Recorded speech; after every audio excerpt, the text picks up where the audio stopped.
Haleluya, haleluya. Bwana Yesu asifiwe. Mungu akubariki sana. Mtu wa Mungu unayenitazama saa hii, utakayenitazama kwenye video yangu hii. Nakumbuka juzi nilikuja na video nikizungumza kwa habari ya mtoto wa kike. Vile ambavyo mzazi wa kiume unapaswa kumtengenezea maisha mtoto wako wa kike, kwa sababu ya dunia tulio nayo. Na niende mbali kidogo kwa haraka kwa hizi dakika chache kama 5, 6, 7 hivi, kwamba kwa nini nazungumza mtoto wa kike? Kwa sababu yeye ndio mama anayekuja kuleta taifa. Hata kama baba utashiriki, na mtoto ataitwa ubini wa baba, lakini mtoto wa kike anabeba miezi 9 tumboni. Manake kile kiumbe kimebeba, manake amebeba mtu mwenye maono. Kwa hiyo inatakiwa na mama naye awe na maono, kwa sababu muda mwingi anakuwa naye ndani ya miezi 9. Na ndani ya miezi 9, nikukumbushe, ndiko mahali mtoto anaumbika na kutengenezewa na maisha yake yote yanakuwa ndani ya miezi 9. Anapozaliwa ndani ya dunia hii, sio kwamba ndio anaanza kufundishwa. Hapana, anaanza kukua na kuonyeshwa yanayoendelea duniani. Kwa hiyo ndani ya tumbo la mama ndiko mahali ambapo mtoto anatengenezwa, anafundishwa, anaumbwa, na ndoto inaumbwa tangu tumboni. Na ndio maana Mungu alimwambia Yeremia, tangu kiwa tumboni mwa mama yako nalikutakasa. Ulipozaliwa nilikujua, lakini ulikuwa tumboni nalikutakasa. Ndio maana nikasema mtoto wa kike alindwe, kwa sababu hata wewe baba ambaye umeoa, huyo mwanamke uliye naye, kama huyo mtoto aliyoko tumboni hautamlea ipasavyo, haijalishi mna conflict kiasi gani, kama hautamlea ipasavyo, huyo mama akawa ananung'unika na kulaumu na kuzungumza maneno mengi, inaweza ikaleta athari kubwa sana mtoto anapoenda kuzaliwa baadaye. Ndio maana ukishagundua mkeo au mwanamke yeyote umempa mimba na ni mjamzito, usimkimbie, usimtenge. Hakikisha unakuwa karibu naye mpaka unahakikisha ule mtoto anazaliwa. Na ikibidi hakikisha miezi 2 au 3 ya mwanzo, au hata zile tu siku 40 unakuwa karibu, hata kama una mashaka si wa kwako. Lakini nikupe siri, mtoto amebeba dhamana kubwa, kwa sababu ndani ya ile tumbo la huyo mwanamke ndiko mahali ambapo ule mtoto anapata malezi yote. Utakapomwacha ule mama akahangaika, akaenda akalala na wanaume wengine kwa ajili ya kutafuta kipato cha kulea ule mtoto wakati ni mjamzito wa mimba yako, kuna athari kubwa ambayo nitakuja kuizungumza baadaye. Lakini kwa ufupi tu nizungumzie hili, na ndio maana nikasema mtoto wa kike lazima atengenezwe maisha, ili baadaye asiwe na tamaa, kwa sababu yeye ndo anakuja kuleta kizazi duniani. Yeye ndo anaweza akamnyonga huyo mtoto tumboni, au akasema azaliwe.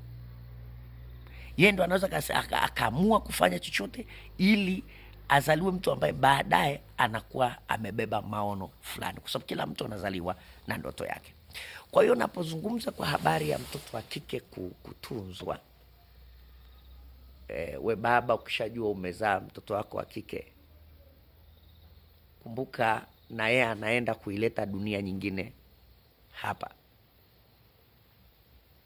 Anaenda kuleta watoto wengine kama wewe ulivyokuja. Mtoto wa kike lazima atengenezewe maisha, si lazima apewe, lakini hakikisha baba umetengeneza maisha ambayo baadaye, kabla hajaijua dunia, ushamuonyesha kila kitu namna kinavyoenda. Asiwe mshamba, asiwe, kwa sababu mwisho wa siku ataenda atakutana na watu wengi, utakuta anazaa na watu ovyo ambao hawana hata maana, kwa sababu ya maisha, kwa sababu ya ugumu wa maisha. Na ndani ya tumbo la mwanamke ndiko ambapo kila kitu kinalelewa na kila kitu kinafundishwa.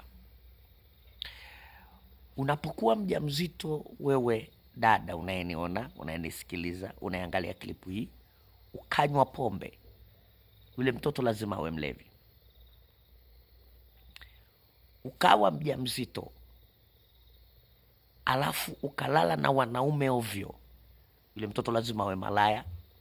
Kama ni wa kike, wa kiume lazima awe muhuni, kwa sababu umemfundisha. Kile unachozungumza wakati umelala na mwanamke na mwanaume, anasikia. Lile tendo linalofanyika analisikia. Hii ni siri kubwa ambao watu wengi hawaijui, na watu wengi huwa wanashindwa kuelewa kwamba hii iko hivi na automatically, na hakuna pingamizi katika hili. Nitaliweka sawa baadaye na mtanielewa vizuri, na nitatamani sana maswali. Sina followers wa kusababisha niwe live TikTok, lakini kwa klipu hizi tu zitakusaidia kujua kwamba nini ambacho kinatakiwa ukifanya. Naomba unisikilize tena kwa makini. Wewe mtoto wa kike unapokuwa mjamzito, linda sana kile ulichokibeba. Na wewe uliyempa huyo mtoto wa kike ujauzito, hakikisha unashiriki kwa 100% kubwa mpaka ule mtoto anazaliwa. Kama umeamua kumwacha, muache wakati ambapo ameshazaliwa. Hakuna manunguniko, kwa sababu anapomsemesha ule mtoto tayari anatengeneza kitu ambacho baadaye kinakuja kuleta madhara makubwa. Na ndio maana mwanaume unapaswa upambane sana sana sana kuhakikisha kwamba mtoto wa kike anajifunza vitu vingi kabla ya kuijua dunia. Kwa hata akiona dunia hawezi akatekwa na dunia, na atajua yeye ndio anayefanya dunia ionekane, kwa sababu yeye ndio anazalisha. Ni kiwanda, mwanamke ni kiwanda, ndicho kinachozalisha hiyo dunia. Kwa ili haya mambo ambayo tunayoyaona yapungue, ni lazima tutengeneze watoto wa kike ambao wataileta dunia mpya, haina uharibifu. Manake mtoto anazaliwa ana maadili.